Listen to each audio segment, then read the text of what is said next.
लक्ष्मी आणि आरोग्य प्रदान करणारा, पार्वतीचा कृष्णाचा प्रिय, शततारका नक्षत्राचा आराध्य वृक्ष, मुरुगन देवाचे वसतिस्थान असा हा कदंब वृक्ष. कर्णाचा जन्म याच वृक्षाखाली झाला. याशिवाय ज्यांचं गोत्र कदंब ते याच वृक्षावरून नाव पडलेलं. देवाची आणि निसर्गाची ही अनमोल देणगी.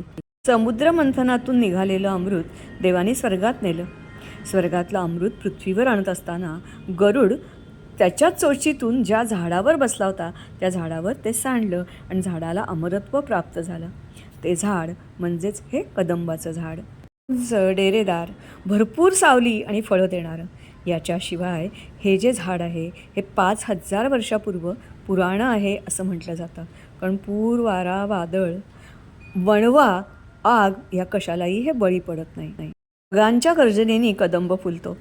वेगवेगळ्या रंगाचे कदंब असतात आणि एखाद्या बॉलसारखी दिसणारी असंख्य फुलं म्हणजेच हे फूल. आत असतं अर्थातच फळ आणि बिया, ज्याच्यापासून झाडाचा प्रचार होतो. कुठेही पाणथळ जागी हे रुजतं आणि सहज वाढतं. याचं लाकूड हे सॉफ्ट आणि टिकाऊ, म्हणूनच बोटी बांधणं, कलाकुसरीच्या वस्तू, याचबरोबर इमारती, लाकूड, रेल्वे रूळ यासाठी वापरलं जातं. याची मुळं जमिनीत खोलवर पसरतात आणि भरपूर पाणी साठवून ठेवतात. हे पूर्ण झाडच औषधी गुणांनी युक्त, म्हणून यावरून येणाऱ्या थंडगार वाऱ्याला कदंब नील म्हटलं जातं. तर पावसाचं पाणी याच्यावरून जे कोसळतं त्याला म्हणतात कदंबरा. तर याच्यापासून जे पेय बनतं त्याला म्हणतात कादंबरी. कृष्णाला कदंब अतिशय प्रिय, म्हणूनच गोकुळ वृंदावनात भरपूर कदंब वृक्ष होते.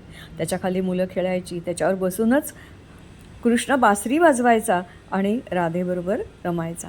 त्याचबरोबर याच वृक्षावरून उडी त्यांनी मारली आणि कालियाचा वध केला. या वधानंतर अर्थातच आजूबाजूची सृष्टी ही जळून गेली.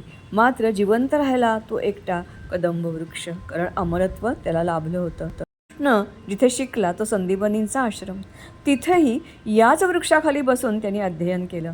कारण याखाली बसून भरपूर ऑक्सिजन आणि औषधी गुणधर्म आणि स्मरणशक्ती, एकाग्रता वाढते, दीर्घकाळ लक्षात राहतं, विद्याग्रहण उत्तम होतं. उंच, घनदाट, थंडगार सावली देणारा वृक्ष हा जेव्हा फुलतो तेव्हा वरदान ठरतो जीवजंतूंचं.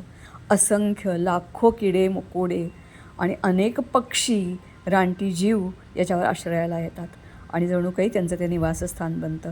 या वृक्षाच्या जवळून जाताना जसा मंद सुगंध येतो, थंड वारा मिळतो, तसंच या पक्ष्यांचा गुंजारव सतत ऐकू येतो. खारी, वटवाघळं, माकडं यांना अत्यंत कदंबाची फुलं आणि फळं प्रिय. मुलं देखील याची आंबट गोड फळं चवीनं खातात. असा हा कदंब वृक्ष. त्याच्या फळात पटकन रुजण्याचा गुणधर्म आहे आणि म्हणूनच कोणत्याही पाणथळ जमिनीत आणि पठारावर सुद्धा तो सहज वाढतो. सामाजिक वनीकरण खात्याचा म्हणूनच हा लाडका वृक्ष आहे. जनावरांना तो चाराही पुरवतो. बंगाल आणि बिहारमध्ये देव समजून याची पूजा केली जाते. याच्यावरून पडणारं पाणी साठवून ठेवलं जातं आणि ते वर्षभर औषधाप्रमाणे प्राशन केलं जातं. महाराष्ट्राच्या रानावनात सहजपणे आढळणारा हा वृक्ष शहरात मुद्दामून लावला जातो, सौंदर्य आणि सावलीसाठी. दैवी अमरत्वाचे वरदान लावलेला हा वृक्ष ज्याच्या दारात असतो त्यालाही लक्ष्मी आणि आरोग्य प्रदान करतो. ही सुगंधी आंबट गोड फळं देणारा वृक्ष तुम्ही पण जरूर इथे शक्य असेल तिथे लावा आणि निसर्गाचं संवर्धन करा.